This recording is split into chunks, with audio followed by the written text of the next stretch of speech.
తదుపరి ధనుస్సు రాశి. ధనుస్సు రాశి వారికి సంబంధించి 2026 సంవత్సరంలో ఎలా ఉండబోతుంది అనేటువంటి విషయాన్ని ఇప్పుడు తెలుసుకుందాం. 2026 సంవత్సరంలో గురుగ్రహ సంచారాన్ని బట్టి ధనుస్సు రాశి వారికి విశేషమైనటువంటి సత్ఫలితాలు ఉంటాయి. ముఖ్యంగా చూసుకుంటే వీరు మిథునంలో గురుగ్రహ సంచారం ప్రథమార్థంలో 3 నెలల వరకు, అంటే మార్చ్ ఏప్రిల్ వరకు మాత్రమే బాగుంటుంది. మార్చి తర్వాతకి పంచగ్రహ కూటమి ఉన్నప్పుడు ఈ గురుగ్రహం కాస్త మీ యొక్క కర్కాటకం తర్వాతకి మళ్ళీ ఆ యొక్క రాశి నుండి ప్రయాణం చేస్తూ చాలా చిన్నగా మూవ్ అవుతుంది అనమాట గురుగ్రహం. సంవత్సరం ఆఖరికి వచ్చేసరికి సింహంలో కన్యలోకి ప్రవేశిస్తుంది. అయితే ఎప్పుడైతే సప్తమ స్థానంలో ఈ యొక్క గురుగ్రహ సంచారం జరుగుతుందో అప్పటి వరకు బాగుంటుంది. ఎప్పుడైతే సప్తమ స్థానం నుండి అష్టమ, నవమ, దశమ స్థానంలోకి వచ్చేస్తుందో, అంటే కన్యలోకి వచ్చేంత వరకు కూడా మళ్ళీ గురుగ్రహానికి సంబంధించినటువంటి హంసమహాయోగం కానీ గజ కేసరి యోగం కానీ వీరికి లాభించదు. అవి యోగాలున్నా లాభించేది మొదటి 3 నెలలు, మళ్ళీ తర్వాత 2027లో మార్చి సమయం వరకు ఆగాల్సిందే. సో ఓవరాల్ గా ఈ యొక్క గురువును బట్టి, ఇదే కాకుండా కుజుడు గనక ఈ యొక్క ధనుస్సులో సంచారం చేస్తూ మళ్ళీ ధనుస్సు నుండి మకర కుంభ మీనంలో సంచారం చేస్తున్నప్పుడు, ధనుస్సు నుండి ఎప్పుడైతే కుజగ్రహము ఈ ద్వితీయార్థంలో 4వ స్థానానికి సంచారం చేస్తూ ఉంటుందో, అంటే ధనుస్సు, మకర, కుంభ, మీనంలోకి ఎప్పుడైతే కుజగ్రహ సంచారం జరిగి శనితో కలిసి ఉంటుందో అప్పుడు 2 యోగములు లాభిస్తాయి. ఒకటి శశమహాయోగం, ఒకటి రుచక యోగం. దీని వలన ఏంటంటే వీరికి భూ సంబంధితమైనటువంటి లావాదేవీలన్నీ కూడా అద్భుతంగా ఉంటాయి. అలాగే భూమి కొనడం అమ్మడం కూడా వీరికి లాభిస్తుంది. ఓవరాల్ గా చూసుకుంటే ఈ యొక్క రాశిలో ఉన్నటువంటి వారికి వైవాహిక జీవితానికి సంబంధించి బాగుంటుంది. వివాహం కాని వారికి వివాహం అవుతుంది. సంతానం కాని వారికి సంతానం అవుతుంది. గత సంవత్సరంలో ప్రథమార్థంలో గాని ద్వితీయార్థ ప్రారంభంలో గాని డైవర్స్ అయిన వాళ్ళకి మళ్ళీ పునర్వివాహం జరుగుతుంది. సంతానం కోసం ప్రయత్నించేటువంటి వారికి శ్రావణ మాస సమయంలో సంతానానికి సంబంధించిన ఏదైనా వ్రతం ఆచరించినా, ఏదైనా యాగం చేసినా అది సత్ఫలితాన్ని ఇస్తుంది. దానివల్ల వీరికి సంతానం కూడా అవుతుంది. ముఖ్యంగా సంతాన పాశుపత లాంటి హోమములు కానీ, లేదా కొన్ని రకాలైనటువంటి 7 వారాల వ్రతములు ఇలాంటివి చేసినా సరే వీరికి ఖచ్చితంగా యోగిస్తుంది. ఇవన్నీ కూడా గోచార రీత్యా చెప్తున్నటువంటి విషయములు మాత్రమే. మీ పేరు, date of birth, time, place కింద ఉన్న నెంబర్కి వాట్సాప్ చేయండి. డీటెయిల్డ్ గా జాతకం గురించి, మీ యొక్క జాతకంలో 16 భావచక్రములు, దశాంతర దశలు, మొత్తం ఉన్నటువంటి యోగములు, అలాగే మీ యొక్క వైవాహిక వృత్తిపరమైనటువంటి జీవన విధానాన్ని గురించి డీటెయిల్డ్ గా 60-70 పేజీల్లో ఇవ్వడం, మీతో క్లియర్ గా ఒక 15-20 నిమిషాల పాటు మాట్లాడడం కూడా జరుగుతుంది. దానికి కాను 2025 రూపాయలు ఛార్జ్ చేయడం జరుగుతుంది. ఇక అందరూ కూడా ఏ రెమెడీస్ తీసుకోవాలి, ఏ మంత్రం చదవాలనేటువంటి విషయాన్ని ఇప్పుడు మనం తెలుసుకుందాం. ఇప్పటి వరకు మనము ఈ రాశి వారికి సంబంధించి గోచార రీత్యా 2026 సంవత్సరం ఎలా ఉంటుంది అనేటువంటి విషయాన్ని చెప్పుకున్నాం. ఇప్పుడు ఇంకా విశేషంగా ఈ సంవత్సరం జరిగేటువంటి కొన్ని సంఘటనల గురించి తెలుసుకుందాం. ఏమిటంటే, పంచభూతాలను మనం ఎంత కాపాడితే అవి మనల్ని అంత కాపాడతాయి. మనం ఇవాళ రేపు ఏం చేస్తున్నాం అంటే భూమిని కలుషితం చేస్తున్నాం.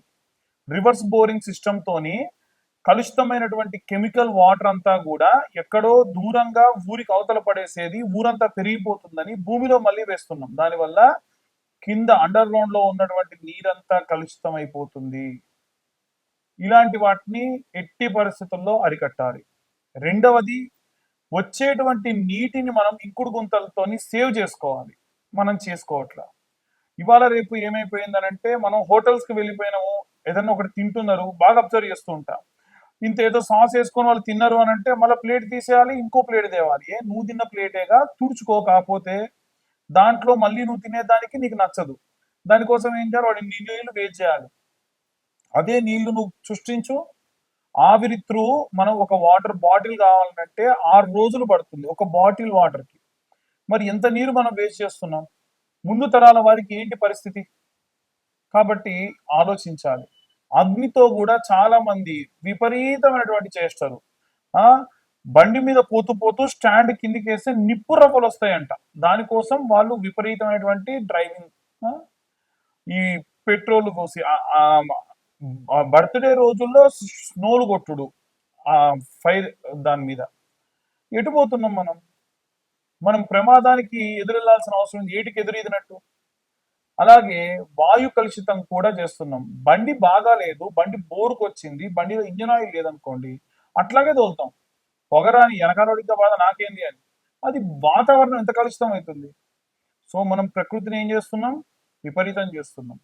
నీటిని కలుషితం చేస్తున్నాం, వాయువుని, ఆకాశాన్ని కలుషితం చేస్తున్నాం వాయు ద్వారా. దీనివల్ల ఏమవుతుందంటే సింపుల్, భగవంతుడు ప్రతి ఒక్కటి అబ్జర్వ్ చేస్తూ ఉంటాడు. మనం చేసేటువంటి కలుషితమైనటువంటి కార్యక్రమాల వల్లే సంవత్సరం మొత్తం చూడండి ఎన్ని ప్రమాదాలు జరిగినాయో. గాల్లో వెళ్ళేటువంటి ఏరోప్లేన్స్ ప్రమాదం జరిగింది పోయిన సంవత్సరం. జల సంబంధితమైన ప్రమాదాలు జరిగినాయి, విపరీతమైన వర్షాలు వచ్చి. మనం ప్రకృతిని కాపాడితే ప్రకృతి మనల్ని ఎందుకు కాపాడదండి? రోడ్డు ప్రమాదాలు జరిగినాయి, అగ్ని ప్రమాదాలు జరిగినాయి.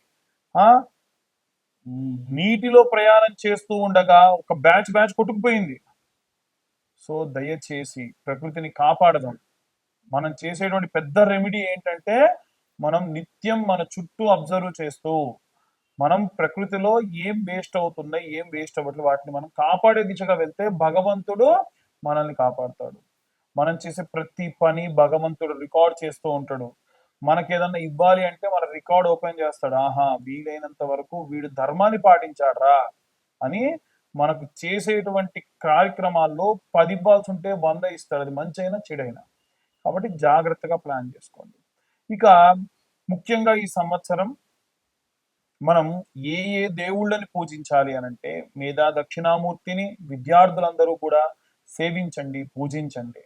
విశేషమైనటువంటి విద్యాబుద్ధులు వస్తాయి. అలాగే దక్షిణామూర్తికి నిత్యము స్తోత్రం ఉదయం సాయంత్రం విన్నంత మాత్రం చేత ఉద్యోగం రాని వారికి ఉద్యోగాలు వస్తాయి. ప్రభుత్వ ఉద్యోగాలే రావాలని పట్టు కూర్చోకండి. చాలా మంది జాతకాలకు వచ్చినప్పుడు కూర్చుంటే నాకు చాలా బాధేస్తుంది.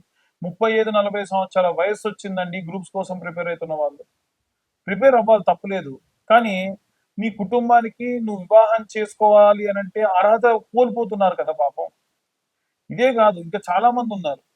నాకు ఫలానా అమ్మాయి కావాలి, ఫలానా ఎత్తు, ఫలానా ఒడ్డు, ఫలానా పొడుగు కావాలి అని చెప్పి, లేదా ఎవరినో ప్రేమించి వివాహం చేసుకోకుండా అలాగే ఉండిపోయి, ఆ కుటుంబ సభ్యులు నా దగ్గరకు వచ్చి, ఒక తల్లి ఏం చెప్పింది, నా ఇంట దీపం పెట్టాలయ్యా నీకు చచ్చిన తర్వాతకి, నా ఇంట్లో దీపం పెట్టే దిక్కు లేదు, నా కొడుకు పెళ్లి చేయి స్వామి, నీకు ఎంత డబ్బు కూడా నాకు ఇస్తా అంటే మనస్సు వికలితం అయిపోయింది నాకు.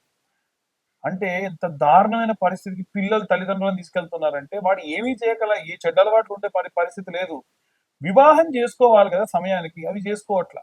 అలాంటి వాళ్ళ కోసం ప్రతి నెల ఆఖరి మంగళవారం నాడు వర కన్యా పాశుపత హోమాలు చేస్తున్నా.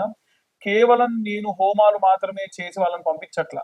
మళ్ళీ తిరుగు వారం వచ్చేసరికి ఆంజనేయ స్వామికి సంబంధించినటువంటి సుందరాకాండ పారాయణము 7 రోజుల పాటు నేను ఒకటే పూట భోజనం చేస్తూ వాళ్ళ కోసం దీక్ష పూని ఆ యొక్క సుందరాకాండ పారాయణం కూడా చేస్తున్నా. నాకేం అవసరం అనంటే అందరూ బాగుండాలి, అందులో నేనుండాలి అనేటువంటిది నా ఉద్దేశం. కాబట్టి అందరూ కూడా ఎవరైనా సరే దయచేసి వివాహం చేసుకోకుండా తల్లిదండ్రులని ఇబ్బంది పెట్టకండి, బాధ పెట్టకండి. ఉన్న వారిలో వచ్చిన సంబంధాల్లో మంచి సంబంధాన్ని వెతుకుతూ ముందుకు వెళ్తే చాలా మంచిది. ఇక ఉద్యోగ సంబంధితమైనటువంటి విషయాల్లో కూడా విపరీతమైనటువంటి స్ట్రెస్ తీసుకొని 2-3 ఉద్యోగాలు చేస్తూ పొద్దున సాయంత్రం చేస్తున్న వాళ్ళు ఉన్నారు. అంతగా విరగబడి కష్టపడిపోయి ఆరోగ్యం మీదికి తెచ్చుకొని చిన్న వయసులో మీకు షుగర్లు, బీపీలు తెచ్చుకోకండి. చాలా జాగ్రత్తగా మీ ఆరోగ్యాన్ని కాపాడుకోండి. మీ తల్లిదండ్రులందరినీ కూడా చాలా బాగా చూసుకోండి. ఎట్టి పరిస్థితుల్లో ఎంత పెద్ద గొడవలొచ్చినా తల్లిదండ్రులను తీసుకెళ్ళిపోయి ఓల్డ్ ఏజ్ హోముల్లో పెట్టకండి. మీకు అంత సమస్య అయితే మీ ఇంటి పైనో, మీ ఇంటి పక్కనో ఇంకొక పోర్షన్ తీసుకొని నిత్యం వాళ్ళని అబ్జర్వ్ చేస్తూ ఉండండి. ఎంతో కొంత వారికి కాస్త మనసుకు ప్రశాంతతనివ్వండి. ఇక విశేషంగా జాతక సంబంధిత విషయాల్లో చాలా మంది కేవలం మా యొక్క పేరు చెబుతామండి, పేరు ద్వారా చెప్పండి అంటారు. పేరు ద్వారా చెప్పలేను కానీ మీకు సంబంధించిన ఏదైనా ఒక విషయం ఉంటే, ఆ విషయం గురించి ఇబ్బంది ఉంటే గనక చెప్తాను. దానికి కేవలం రూ. 504 ఛార్జ్ చేస్తాను. అది కూడా వీలైనంత వరకు కూడా నేను ఒక డేట్ అనౌన్స్మెంట్ ఇస్తా. ఈ సంవత్సరంలో ఈ తర్వాత నుంచి వచ్చేటువంటి ప్రతి నెల, ఈ నెల నేను ఫలానా తారీఖు నాడు ఫ్రీగా ఉంటా, ఆ సమయంలో కాల్ చేయండి. వీలైతే నేను ఏం చేస్తానంటే ఒక లైవ్ కండక్ట్ చేస్తా. ఆ లైవ్ లో మాట్లాడితే మీకు రెమెడీస్ కూడా ఎలా తీసుకోవాలనేటువంటి చెప్తా. ముందుగా ఏమవుతుందనంటే మాకు సంబంధించిన వ్యక్తి మీతో మాట్లాడి నాతో మాట్లాడడానికి గాను టైం స్లాట్ అంటే మీరు లైన్‌లోనే ఉంటే నాకు కాల్ కనెక్ట్ చేస్తారు. ఈ విధంగా చేసుకోండి. ఎట్టి పరిస్థితుల్లో ఎవరు కూడా తొందరపడి గుడ్డిగా ఎవరిని పడితే వారిని నమ్మి డబ్బుని అలాగే ఎంతో ఐశ్వర్యాన్ని కోల్పోకుండా ఉండండి. చండీ పరాదేవతకు సంబంధించిన హోమములు గాని, ఇష్టకామ్య సిద్ధ్యర్థం మహాగణపతికి సంబంధించిన సంకటహర చవితి నాడు జరిగేటువంటి హోమములు గాని, ఏవైనా సరే వర కన్యా పాశుపత హోమములలో పాల్గొని విశేషంగా మీరు ఆ యొక్క స్వామివారి యొక్క అమ్మవారి యొక్క సంపూర్ణ కృపకు పాత్రలు కానివ్వండి. సర్వే జనా సుఖినో భవంతు. స్వస్తి.